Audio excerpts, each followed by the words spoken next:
My 7-year-old daughter, Elsie, has recently started to make mornings more difficult by throwing a fit when we ask her to get dressed for school. We've tried setting her clothes out the night before, but she still makes an issue out of it, and she doesn't want to sleep in her clothes, so that's not an option either. My wife leaves for work before me, so I'm normally the one who has to deal with the tantrums in the morning. I woke Elsie up, and as always, she refused to get dressed.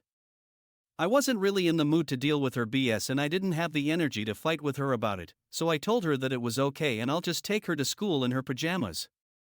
She looked pretty shocked because I don't think it was the outcome she was expecting, but the rest of the morning went a lot smoother than normal.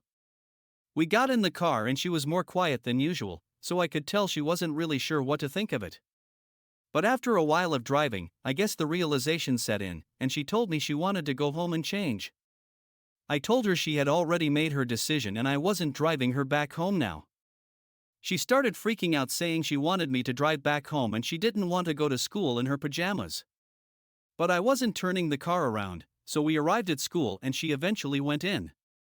After my wife came home from collecting her from school, she looked pissed.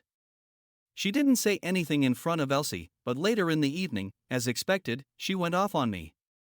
She started saying that I had embarrassed her and made us look like bad parents who can't be bothered to dress our daughter.